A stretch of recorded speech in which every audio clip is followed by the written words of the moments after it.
Hello, I'm Catherine Sines, the president of the Rotary Club of Hudson. Rotary is a professional organization of a group of men and women who support Rotary International. We also join together by a common interest of service to our Hudson community, and we have a sincere desire to give back. We meet weekly on Wednesdays at Laurel Lake Retirement Community, 200 Laurel Lake Drive, in their dining room. We meet from 7:30 to 8:30 and would like to invite you to join us. For more information about Rotary, go to www.rotaryhudson.org. Enjoy the following excerpts from one of our recent meetings and consider joining us on Wednesday morning. I try to just recap it. Good morning, Rotarians and guests. Welcome to the Rotary Club of Hudson. I'm Ron Strobel, the Sergeant at Arms. Our invocation this morning is by Phil Tobin.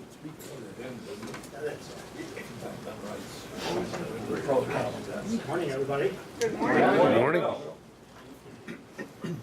You know, we're all in that season of memorial, and I'd like to carry that on if I could. You know, the service has a special meaning for me.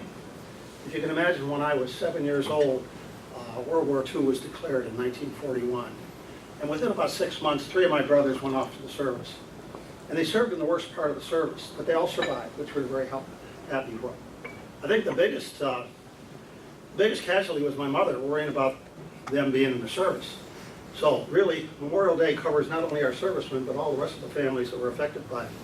So this is an invocation with regard to Memorial Day. Heavenly Father, as we pause to remember those in our military who have given their lives for freedoms we enjoy, we pray you would have us all look to you for strength, comfort, and guidance. Be with all of us, be with all who serve our armed services. Bless them and their families. Grant your loving protection. Let peace prevail among all nations. Especially let your mercy rest upon our land. Preserve the lives of those who serve to defend us. In your holy name we ask this. Bless this food to our service and us to your, bless this food and us to your service. Amen. Amen. Thank you, Phil. To lead us in the pledge and four-way test this morning, our newest Rotarian, Marilyn Orr. Good morning. Good morning. Please join me in saying the pledge, please. I pledge allegiance to the flag of the United States of America and to the republic for which it stands, one nation, under God, indivisible, with liberty and justice for all. And now the four-way test. First, Is it truth? second, Is it fair to all concerned? third, Will it build goodwill and better friendships? and fourth. Will it be beneficial to all concerned? These are the things we think, say, and do. Thank you. Very good. Thank you, Marilyn. You're well on your way to getting rid of that red bag. Thank you. And to lead us in song, Chris Barker.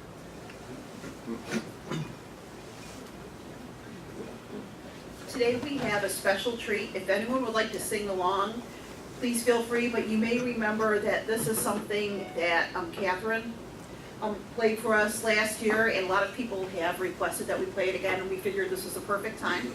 So James Field's going to take it away. I'm going to go back to my table, but enjoy and sing along. You packed your bags and shut the door. You crossed the sea to find a war.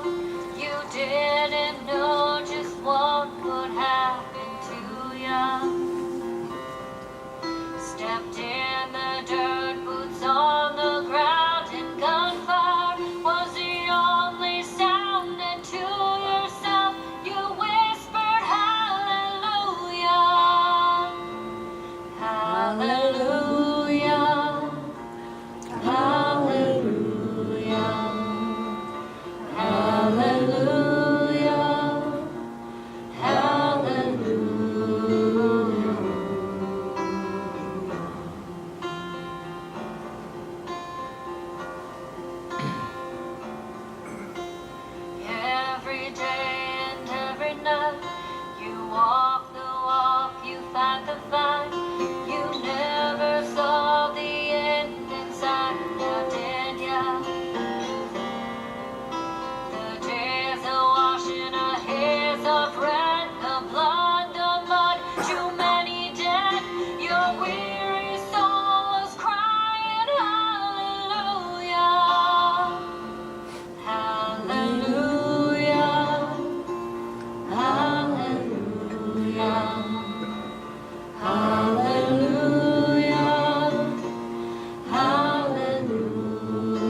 try each day, keep pushing through, but the battle lives inside of you. It's a cold and it's a broken hallelujah.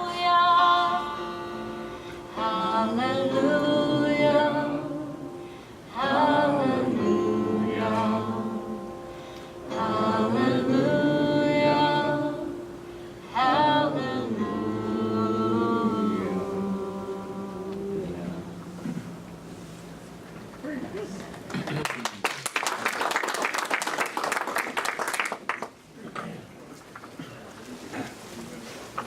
And now our president, Catherine Sines. Good morning, Rotarians. Good morning. Just to give you backup on that video, I made that for Bob's Vietnam Veteran Reunion last year, and a lot of those pictures were my husband, Bob, and many of you saw him at the gala.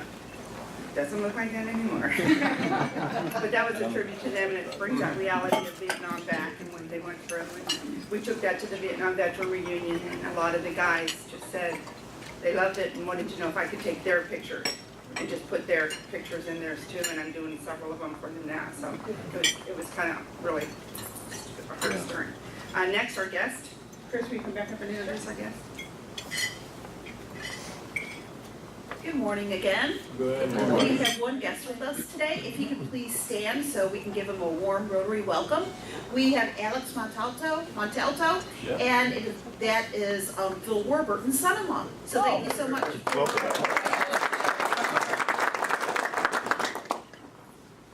We have several announcements. First, for you, James Field, Okay. would you like to come up? Let me just do this up.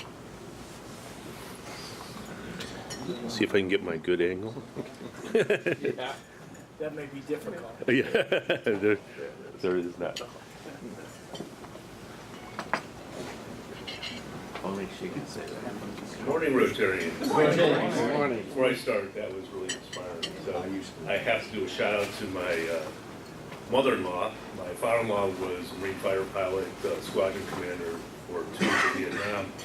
And so her job, so as Phil said, it's the families as well, because her job as the squadron commander's wife, especially their very last mission in '72, they lost a lot, a couple planes.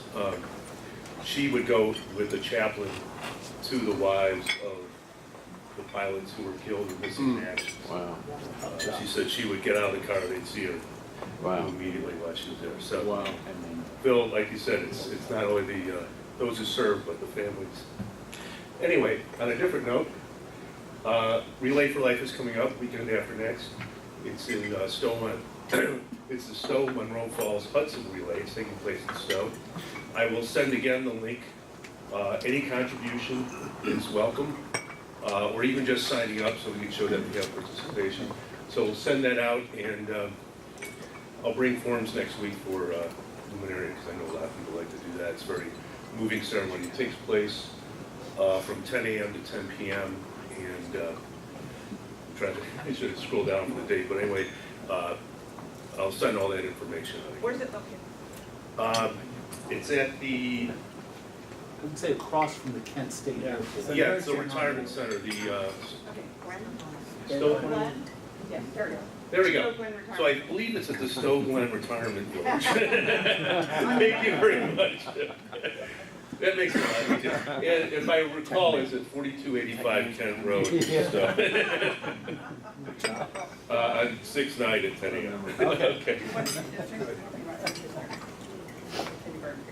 I have a queued up. Okay. Nice save. Thank you, Ed. Before I have Lucas come up for a minute, I wanted to remind you, do you remember a couple weeks ago when we had the kindergarten class here? Yes. Remember my granddaughter, and they sang, I think they sang The Wheels on the Bus? Yes. Their project is done. Oh, great. They presented it to the guide map, and in the article below it, it says that our Rotary Club donated the $300 to finish the map. I have these here, I'll put them up front, anyone can take one if they want. What it is, and realtors might want to take more than one, okay? But what it is a kindergarten student who was new to the class. Gail finally Told know them where that he'd like to everything know where the fun things were. I don't know if you remember him telling you.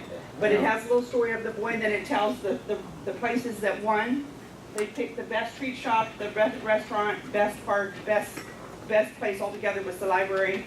And then they actually did a map. And they drew it, and the kids did the little pictures. They had to shrink them down because they drew them real big. But here is their map of the kindergarten for any new kids coming to Hudson to know where to go. So I will set them up here at the front, and you guys can have a copy of it. It was all done by the kindergartners. And Catherine, what I highlight, it's a little hard to read, but it says, the class is invited to the Rotary Club of Hudson meeting where they accepted a check of $300 to help fund the printing of the pamphlet, so. So I just wanted you to see the Nice finished shout out. product, and then we can have a copy. I'll set them up here. They're very nice. And they're there. Lucas, would you like to come up? It's been a great year. Come on up. This has been a great year. Lucas, it's hard to believe you've been here all year.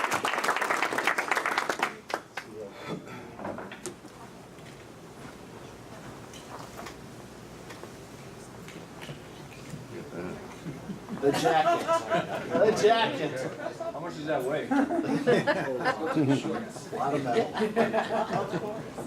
Look at that jacket. Good morning. Good morning. Good morning. I just want to, for those who don't know me, my name is Lucas, and I'm the exchange student from Brazil. And I just want to show some pictures about my year here, and that's it. Okay, great. So this was like first couple weeks I was here. We had the tour with the Rotary in Cleveland with the another exchange students. This is just some pictures. Tower.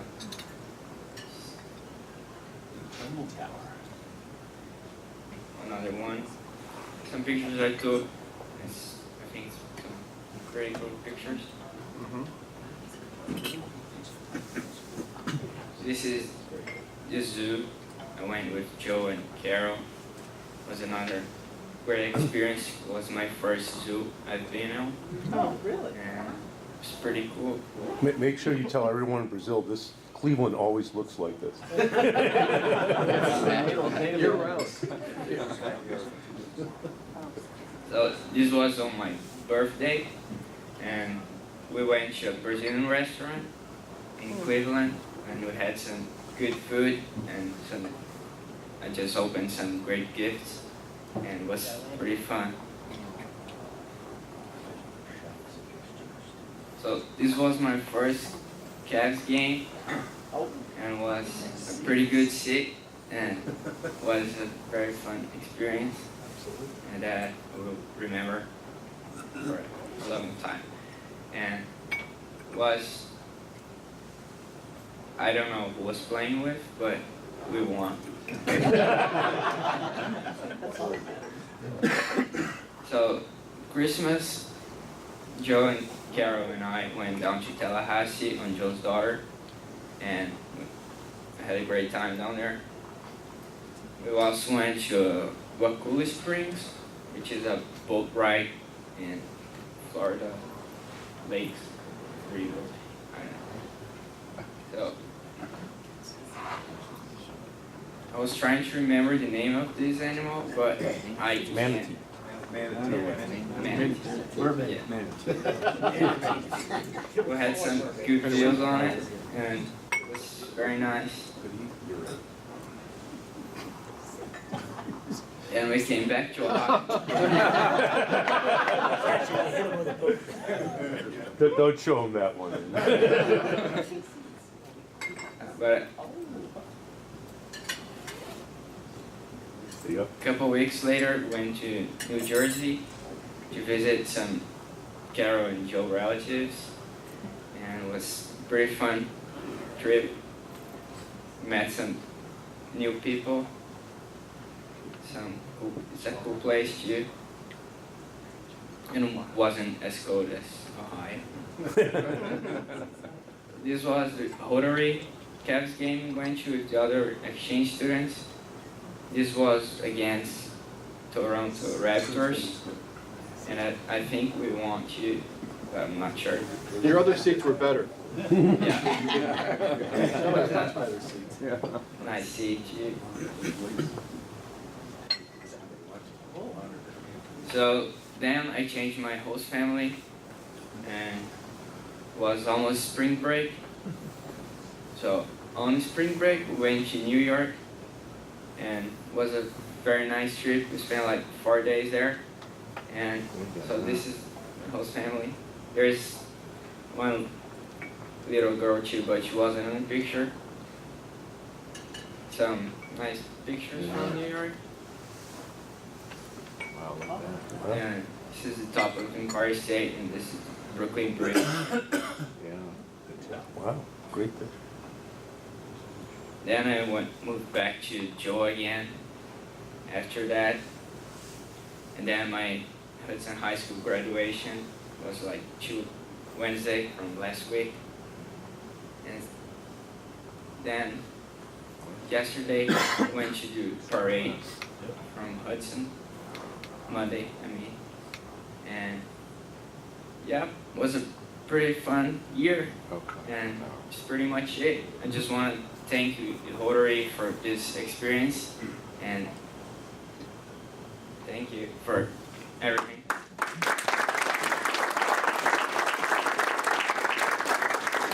What your plans are between now and... Alright, so my future plans, I'm going west for 14 days on June 14th. I'm going to Phoenix, and then going down to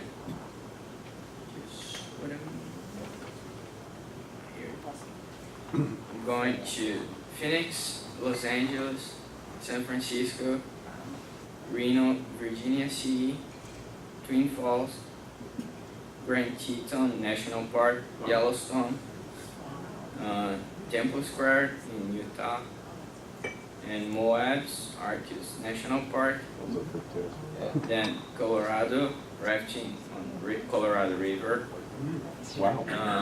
Monument Valley Travel Park, All in 2 weeks? and Grand Canyon, Better have a fast car. New York Crater National Monument, and then back home. So it's 14 days, and it should be very fun with all the exchange students here from the district. There are like 70 other exchange students. We all want to come with you. Does anyone have a question? Question?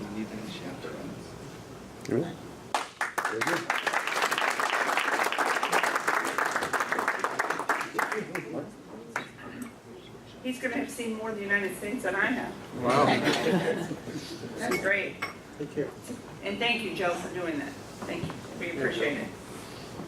And Jim Ahern, would you like to come up and introduce our speaker? Thank you. Morning, Rotarians. Good morning. This is the last week for May, which is Social Issues Month as far as speakers. And the topic we have for this today is certainly a controversial one, very sensitive one. There's people that feel very strongly both ways about the gun control issue or gun issue. And Tim Dimoff is considered one of the nation's leading authorities in high-risk workplace and human resource issues. As a consultant to human resource directors, law enforcement, and the media, Tim is called upon to examine evidence from crime scene, victims, witness reports, and develop an offender profile. He's a nationally recognized expert on violent behavior, criminal investigation, has provided criminal commentary and profiling analysis on national TV and newspaper outlets, including CNN, New York Times, Washington Post. I've seen him on Cleveland TV. He's a certified protection professional through the American Society of Industrial Security. This is a designation that is recognized worldwide as the highest achievement according to a security practitioner. He's also a TESA group, registered legal expert in human resources and management training, police and corporate security procedures. Tim holds a BS in sociology with an emphasis on criminology from Denison. He resides in Northeast Ohio with his wife Michelle and 3 children. Let's provide a warm Rotary welcome for Tim Dimoff.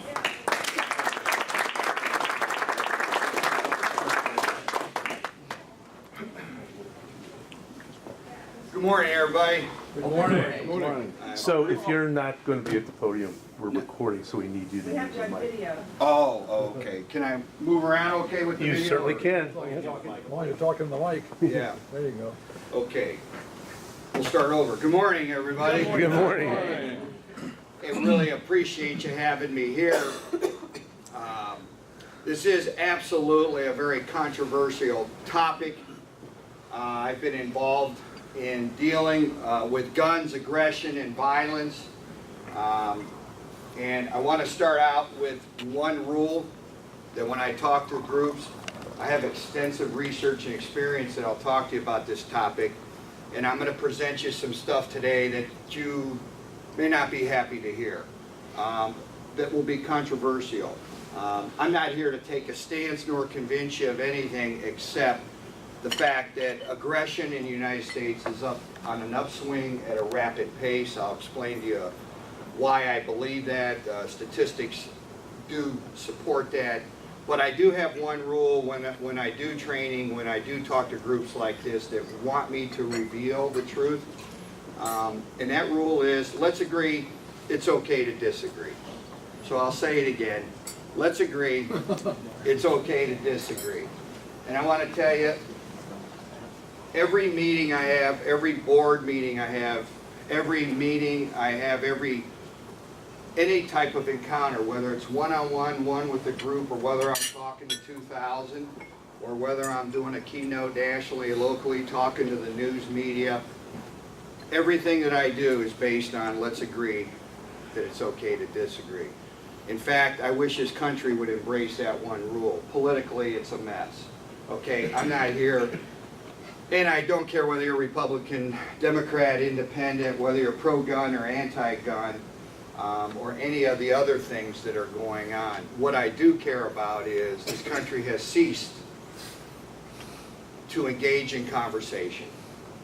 We no longer have conversations, we just have arguments. If you think about it, most of the stuff that you hear and see, from politics to religion to racism to guns, is no longer really a discussion. It's an argument. And when we start arguing, that means we're not open to other people's thoughts, considerations, facts, experiences.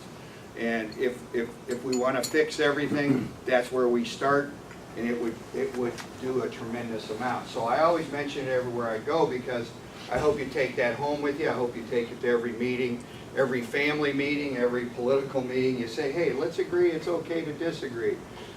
And every time I mention that at meetings and debates, it's amazing how the aggression and the tension, is probably a better word, just goes like this, just from the fact of mentioning that one rule. Now, a little bit on my background so you know where I'm coming from. I got 20 years in law enforcement. I started with the Akron Police Department. There I spent 2 years in patrol. Rapidly moved into what we call a high crimes unit. Then I went to SWAT for 6 years. I got voted by the SWAT team to be the first entry guy to confront all armed subjects in barricaded and hostage situations. I did that for 6 years. Then I went undercover, deep undercover narcotics for 5 years. After that, I took over and ran the narcotics unit, major crimes unit, then went to the federal task force and worked on the federal task force. I had 167 armed confrontations where I had to make a decision. Shoot, don't shoot, communicate, conversation. I'd even look at them and say, would you agree that it's okay to disagree and maybe we can walk out of this together?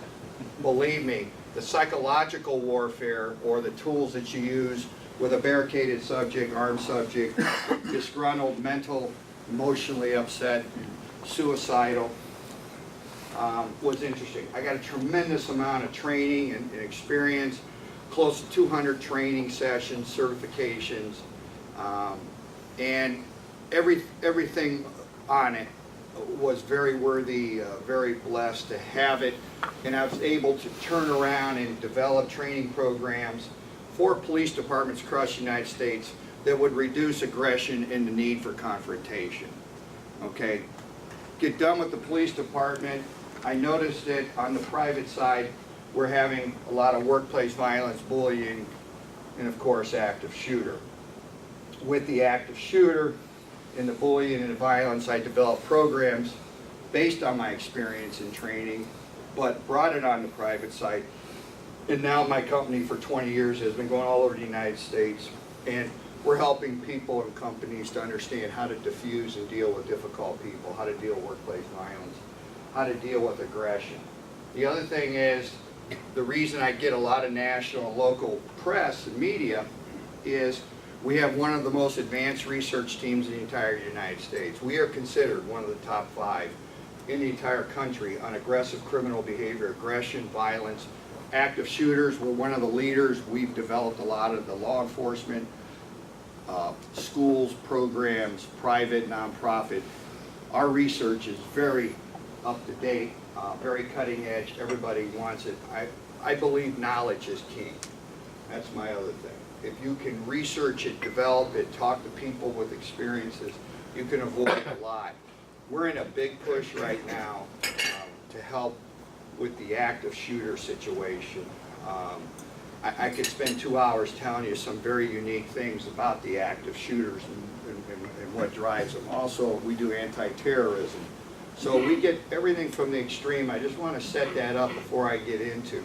And I don't want to talk a whole long time, but I want to give you a lot of information. And then I'd like to open it up so we could agree to disagree and have some discussion. I think that's important on this topic. Let me start from the beginning. The gun debate, just the debate itself is really not clear on the real strengths and weaknesses. I believe that we're not going to take guns away from people in the United States. That's not going to happen. So we shouldn't even start to ask for it because it's too big to do. Even if I thought and everybody in this room thought, let's take guns away, it'll never happen. Okay? There's too many guns owned by too many Americans to even feasibly do that. So we have to understand the premise of what we're dealing with. Let's take all the guns away. It'll never happen. It can't happen. It'd be impossible to do. So that debate, for whether you like it or not, it's really not an alternative. You know, do we need for sure to tighten up some of the things related to firearms? And the answer to that is probably yes. Such as screens that we do when you buy a gun. I think we need to look more at the details of gun purchases, types of guns and that, and realistically stay away from some of the other debates that just aren't going to go nowhere. I like to invest and put gas in the lawnmower that works, not in the one that doesn't, basically. Let me give you an example. When you buy a gun, okay, you can buy that gun right now. I can go into a gun place, I can go into a Walmart, throw some money down, and buy a firearm. I'm in favor of a 3-day waiting period. Okay? It's a hassle to wait 3 days and come back for anything you're buying. I understand that. But gun crimes, statistically, are impulsive. So right now I get in an argument with my wife. I get in an argument with a neighbor. I get in an argument with someone at work. I break up with my girlfriend. I break up and have a separation with my wife, and I'm no longer permitted to pick the kids up from school. You pick any emotional argument you want. Knee-jerk reaction is a fact. Okay? Knee-jerk reaction's a fact. When we have hostage situations, the most crucial situations, you'll notice that in many times they'll wait a little bit. Okay? And the reason is knee-jerk reaction. Okay? If you can decompress, defuse somebody, give them time to cool off. Many times if they have a gun or a knife, they won't use it. So the quicker that gap happens, now this isn't true for terrorism, okay, because it doesn't work for terrorists, it's a different mindset, okay? But the general, you can diffuse someone just by allowing them time to decompress. Buying a gun many times, and when it's used in a volatile way, is a knee-jerk reaction. So, could potentially a 3-day waiting help? I would tell you, statistically, it's going to help a certain amount of situations, crimes, aggressive behavior. Is it going to help them all? No. And my theory is we need to look at this as pieces of a puzzle or a piece of pie. I think we need to find out those pieces and do better with those pieces to improve our situation. So, once again, I offered up a waiting period. Might be an idea to consider. Gun shows, you can go to any gun show in the United States, buy a gun, and there's no background done. Every time there's a gun show, you can buy a gun. You don't have to have a background. Could we improve that? Yeah, maybe we could. Maybe we could work with the government and set up some type of Wi-Fi computer system to be able to at least do a background check on the individual buying a gun. So you go to a gun show, before you can buy the gun, you got to go to this area, and they run you, and they give you a pink slip with your name on it, and you take that, and now you go buy your gun at the gun show, and you have to show the pink slip matches your driver's license. And I'm putting something simple together. You will have a lot of people that don't like that, okay? Once again, I'm throwing it out. It's a possibility. When you go and buy a gun, your name is run through criminal, federal, which is good. So we do check to see, you know, if you're a felon or whatever, or you're not permitted to buy a firearm. We do that very well. Also, we run your name through what we call a medical check. And HIPAA laws do not allow us to do that check for if you're mentally prohibited from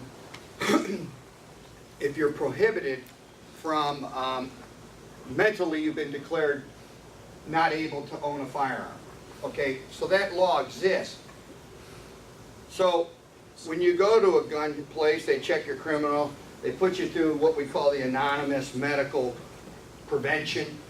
It doesn't say Tim can't have a gun because he's, you know, schizophrenic, you know, or bipolar, or has a tendency for violence and should not be allowed to have a gun based on medical thing. It doesn't tell you why. It just says yes or no, which is good.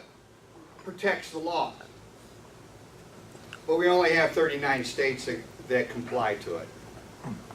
So the federal government has a law that you got to be put through a medical check, but we got only 39 states that send the information into that national database. So, you know, we're running around chasing a bunch of weak things, and here we have a system that the federal government doesn't even enforce. You know, why aren't those other states submitting that information? Because they object to the privacy of it. And they want to legally fight if the feds come after them for not complying, and the feds don't want to get into a head-to-head butt contest with 11 other states. Well, I'm sorry. My tax money says that's BS. This should be 100% compliant. We're trying to start new other laws, new guidelines, and we don't even do the ones we have well. So, it doesn't make sense. So, are there things out there we can improve upon? Yes. Are there little things we can do, such as 3-day waiting, such as some type of record check at gun shows? Yeah. Accessories. You know, these bump stocks, you know, and all these accessories that convert a gun from semi-auto to auto, okay? All that stuff we can look at. You know, anything that converts a gun to a massive killing machine, I don't think there's too many people that are against that. And I think, once again, yeah, it's an improvement. So it's those little areas that can make bigger impacts than trying to take on the whole elephant in the room, obviously. So, you know, those are debates. And there's a lot of misunderstanding about firearms, such as these AK-47s, AR-15s. They look like assault anti-tank guns. And the misconception there is, as awesome as these guns look, they only have the same ability as a semi-automatic. They just look like they're much more powerful, and they're comparable to a semi-auto.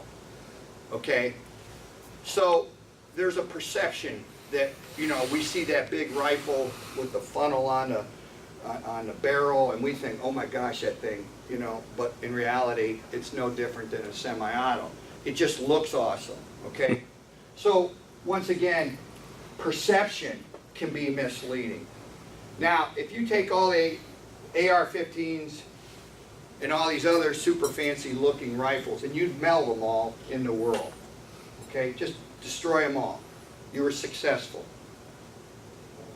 The shooters in the schools would have showed up with a semi-auto. If we were to take all the semi-autos in the world, melt them and beat them up and throw them away, the shooters would have showed up with a revolver. If we take all the revolvers away and meld them in the world, the aggressive shooters would have showed up with baseball bats, crowbars, or homemade type of firearms. It's truly, don't misunderstand me, it's not the firearm. If there's one thing I know, it's not the firearm. My company has done the most research of any private organization in the entire United States. We've researched, visited, interviewed over 400 active shooter incidences in the United States. We've interviewed over 1,500 aggressive behaviors in the workplace, schools, churches. We've interviewed over 1,000 serial killers, serious criminals in the federal prisons in the United States. I have the information, I have the interviews, I know how they think. I've done profiles, I've done this for 40 years. I am one of the top 3 dogs on aggressive behavior in the United States. Not bragging, but I'm telling you, I understand this animal better than probably a handful of people. Cannot match the research, knowledge, and experience combination that I have and my company has. I have all ex-military intelligence, law enforcement, federal guys. We are on this. And the message, I like getting out because the message is confusing, and we need to clarify. Where are we at? Where's our strengths? Where's our weaknesses? Don't take this wrong. We're upset with active shooters in the schools because they're shooting and killing our kids. That's terrible. But we have more teen suicides per day, per week, per month. Nowhere near the number of active shooter student deaths per year. Teen suicide 4-6 times more than what's dying in the schools on guns. But guns is so violent, it gets the attention. We have more people driving drunk and killing people and on drugs with cars than we have active shooters. We have more abortions killing, if you believe they're alive, little babies, than we do have active shooters. If you start to think about what else we have going on, where's the rage for the rest of this stuff? You know, the analogy is, well, we got people shooting active shooters, so let's take the guns away. The argument is, we got people driving while they're drunk and high, so should we take all the cars away? It's that kind of debate.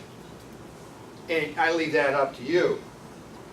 But all I know is we got a lot more students committing suicide than students getting shot by a gun. There's no rage about that. Let me tell you, talk about the memorial. I'm very big on the military, and we do a lot of support group for the military. I hire ex-military, I also hire ex-disabled military working for me. It's one of our priorities, is to get them back into circulation. We have 5 to 7 Army retired, not Army, I'm sorry. We have 5 to 7 military people per day in this country. 5 to 7 per day commit suicide. Where's the rage for that? Don't get me wrong, I'm working hard to stop active shooters in schools, churches, and businesses. But at the same time, I'm ashamed to tell you, as an American, we ignore our vets committing suicide. We ignore suicides, teenage suicide. We ignore people driving cars and killing people. We ignore all sorts of things. And it's because of the nature of the shooting that happens. On the flip side, 100 people per day die from a gunshot per day in the United States. 100 per day. A lot of that is gang violence. Inner city gang violence. What are we doing about that? Okay, that's a social economic thing.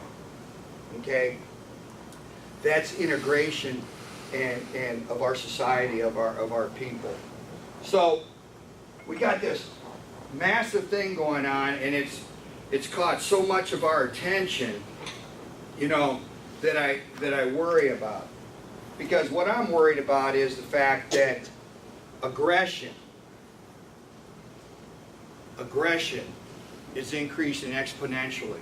Now you want to ask yourself why? We have more violence at TV, more violence on our video games, more violence on our theater shows. We are training people, especially our younger generation, that aggression is the answer to many problems. We take something back to the store, it's our fault, we don't have a receipt, right? The proverbial, do you have your receipt? And we all go into convulsions because we don't. And doggone it, I want to return this without a receipt. So we go into the return counter and we get aggressive.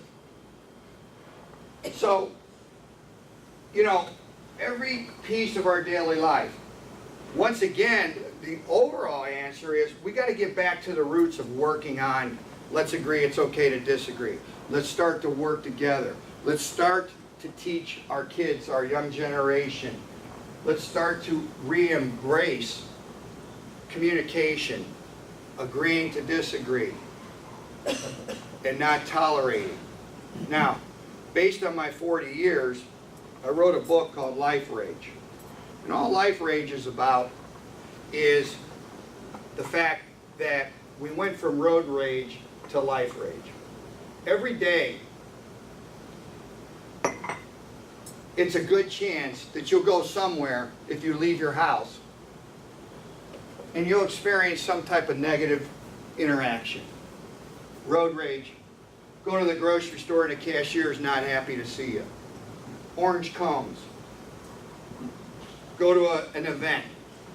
Drive down the street and get cut off. Go shopping somewhere. Have relatives over and you have a disagreement about politics. You know, we just see too much of this, and it has turned into almost a life cycle.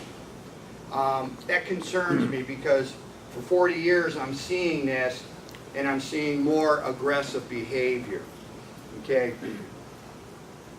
In Switzerland, at the age of 16, by law in Switzerland, when you turn 16, your parents must take you to a gun store and they must buy you a gun. And when you buy the gun, you must come back and you are trained how to handle, clean, and respect that gun.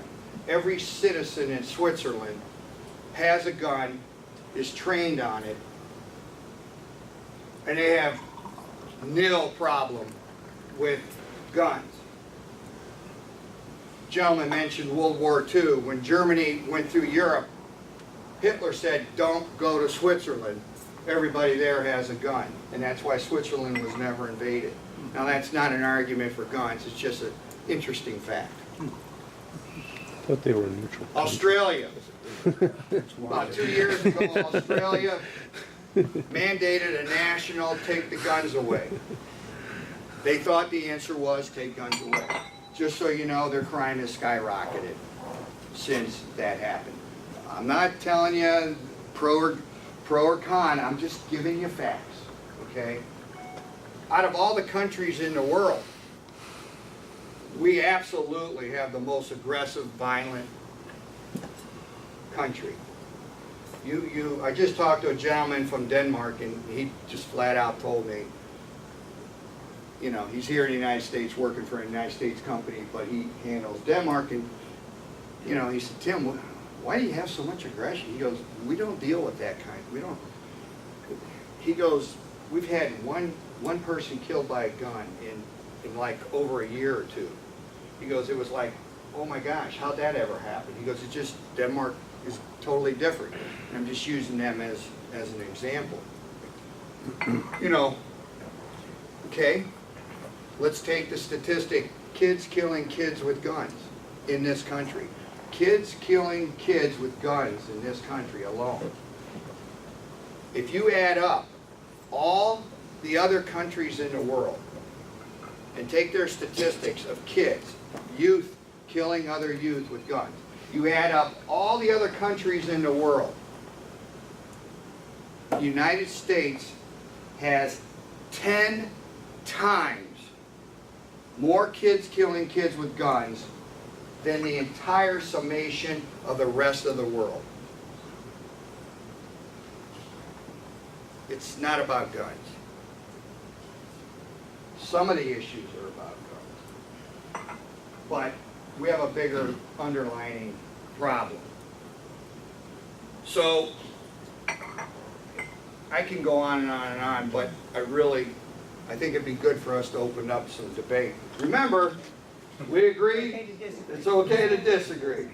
So how about some debate? How about some comments, questions? How about, what do you think? Yes, ma'am. Can we have someone pass it around here? Okay. You can stand up. Oh, I'm sorry. And I'll repeat the question if we can't hear. Okay, I've been thinking about exactly what you're talking about and wondering, and when I grew up, where I went to school, we had a lot of respect for authority. And I think that's lacking, 100% lacking since the last maybe 40 years. And students don't respect authority. Yes, she's asking about respect. I'm glad you brought it up. I got a couple interesting things to tell you, and I have an answer. First thing, I didn't even mention it. Student assaults on teachers, okay? We just passed a bill in Ohio about a month ago that the schools, talking grade schools, high schools now, okay, have to report statistically to the state every year any and all assaults by students on teachers and faculty. One of the best kept secrets in this country is students at an alarming rate are physically attacking teachers and causing injuries. We work together and we just passed this bill for reporting it, because when you start to report it, you start to bring it to people's attention and we start to have solutions. Now here's the shocking piece about students attacking teachers. I thought we were talking about high school and middle school. Guess what I found out? I found out at an alarming higher statistic, little grade school kids are physically attacking their teachers. They're punching, kicking, and spitting on them. Grade school, I'm talking first, second, third grade. And guess what? The teachers in those grades don't want to report it because they're embarrassed that a little child is beating them up, abusing them. and they're afraid when they go forward with it that the administration's going to say, what, you can't control your class? It's just a bunch of little kids. But I'm here to tell you, that statistic and the fact that we have the little people assaulting our teachers tells me what I found out in my book, Life Rage. And here's what I found out, is that what she asked about respect, two things are missing. Life rage is caused by two things. Lack of respect. 80% of a child's forming attitude towards life, sex, drugs, alcohol, parents, teamwork, appreciation, respect. 80% of that child's solid foundation is formed by the age of 8 to 10. Now, where do they get those building blocks? At home. Hate to say it, we got a serious parental problem in this country. Parents today want to be their kids' friends instead of their kids' mentors. Responsible, right? Parenting is a serious issue we got to deal with. Because when you have a first, second, third grader doing stuff like that, and that's just one example of what they're doing, it goes back to the home. If that child doesn't make their bed when they get up and doesn't put their toys away, they're not going to go to school and respect anything they get there. They're not going to come work for us and respect anything that you need them to do. Now let me just tell you the grand finale on Life Rage. I wrote the book, we've updated it. I beat myself up and I said, what's the #1 issue besides respect? And here's what we figured out. It took me 8 years, believe it, before a little angel whispered in my ear. The bottom line, in this country, there is absolutely no belief in a consequence for a negative action. I will tell you, that is the center of our problem. Criminals don't believe that there will be a strong consequence for negative action. I had a criminal in a case we worked on. He stabbed his girlfriend in the back. She was pregnant and killed the baby. He got 7 years. He should have been in for life or death. But the belief of consequences is what is needed by children, by adults, by criminals, by anybody doing anything anywhere. Yep. I work at the schools. And I recently had a teacher tell me that he did the same thing, but he said it was fear, lack of fear. I kind of looked at him because the word fear to me kind of went, he said lack of fear of not disappointing. When he was a kid, it was fear of disappointing your parents or your grandparents. The biggest fear was the fear of God. There is no fear. That is what he summed it all up to, a lot of the problems. Well, the mirror image of lack of belief in consequences from your parents, from your authorities, teachers, I'm glad you said that. The other flip is this. The fear of spiritual answering, spiritual consequences, and you're exactly right. Thanks for sharing that. Someone else? Comments? Yes, sir. Yeah, I'm on the school board, so just about everything you said, I totally follow you, especially the fact that I know we're approached all the time, what are you doing about active shooters? And as you said, the things that may face kids, far more likely suicide, accident because they're on a cell phone, I mean, on and on and on, far more likely a danger than that. So two things. One is I'm not following that a bat would be as dangerous as a semi-automatic. No, my daughter's a cop at CMHA, and she's a narcotics detective on SWAT. And I would guess if I asked her, she would far rather face someone with a bat or a knife than someone with a semi-automatic. Yeah, and I appreciate you saying that because it's a good point.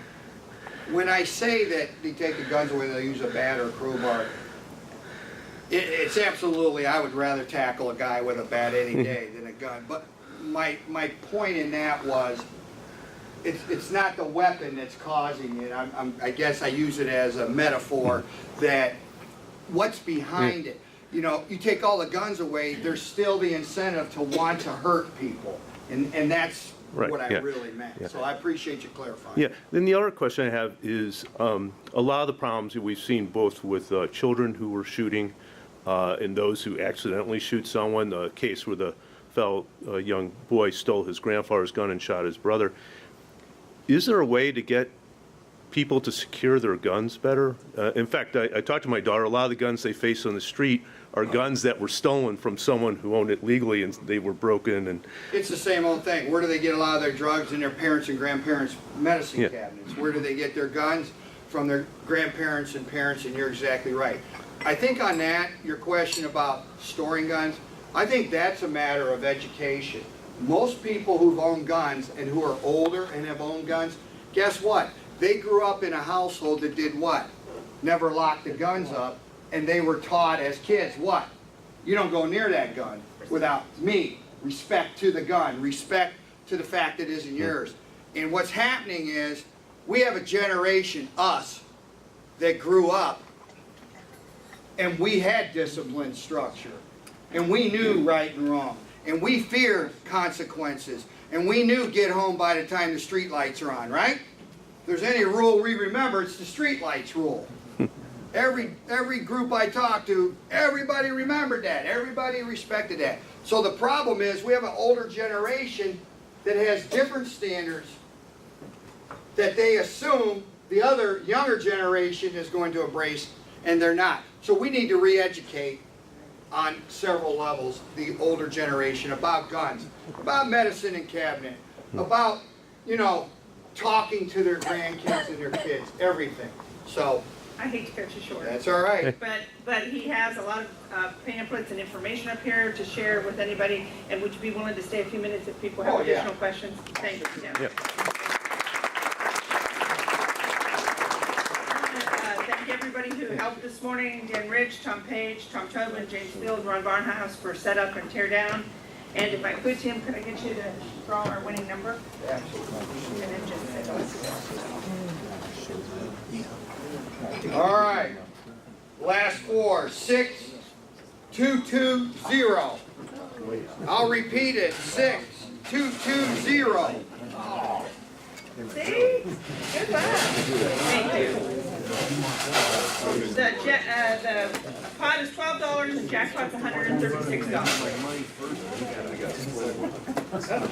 Sorry.